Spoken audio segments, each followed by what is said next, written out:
Hello, everybody. It's Monday. Spooky Places Monday. I hope you all had a wonderful Monday. For me, it was not good, but better than being a Manic Monday.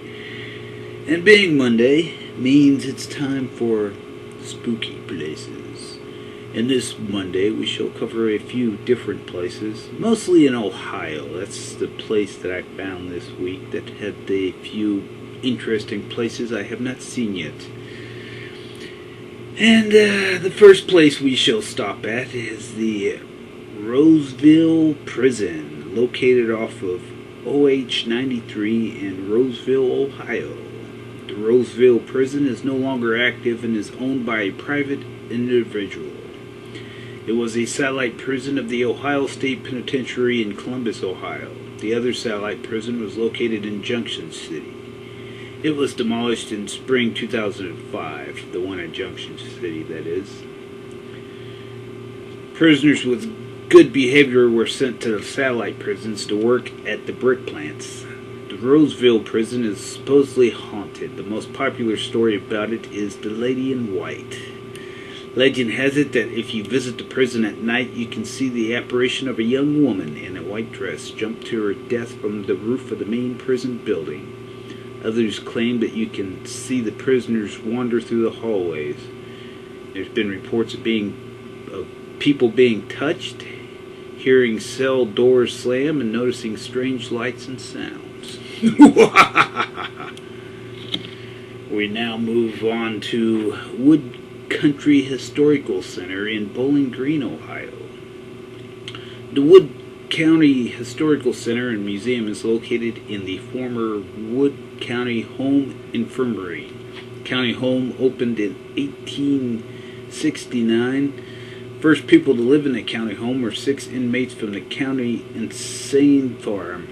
Over the years, more people moved in. The number grew to 65 during the 1870s.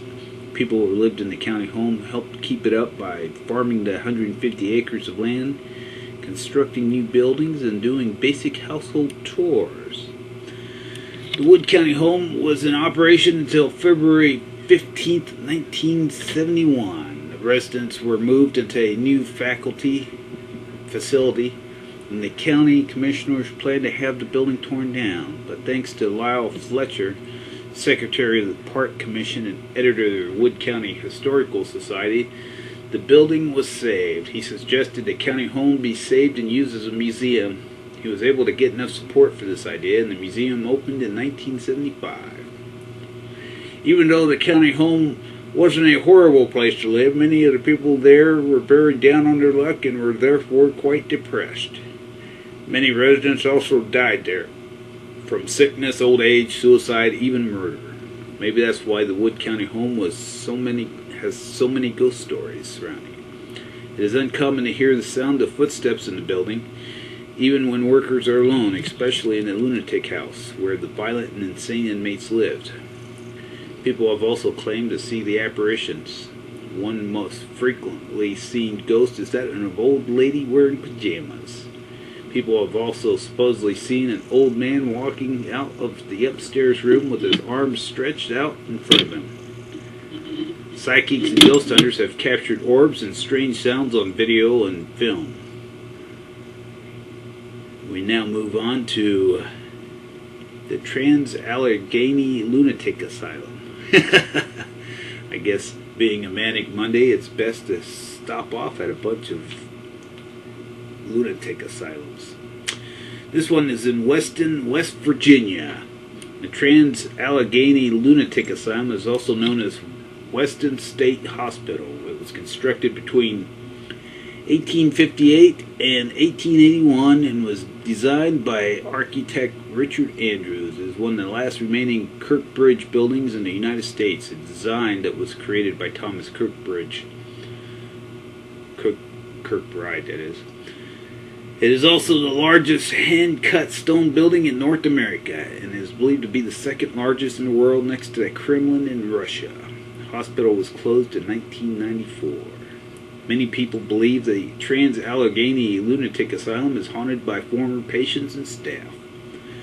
People claim to hear laughter and see shadows and apparitions. Others common signs such as battery drainage and cold spots are also reported. And the last stop for this week, my friends, the Joshua Ward House. It's located at 148 Washington Street in Salem, Massachusetts.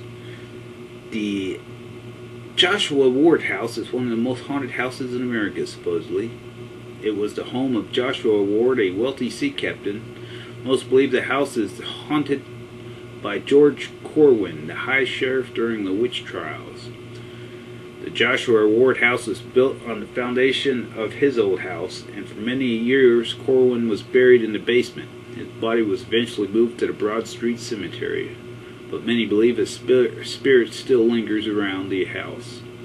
All sorts of strange things have happened there. Objects have moved on their own. Candles have been removed from their holders and bent into S shapes.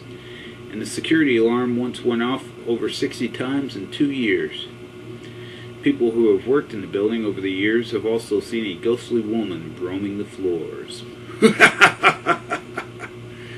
Well, I hope you enjoyed the spooky tales, and I'm wishing you all a spooky night.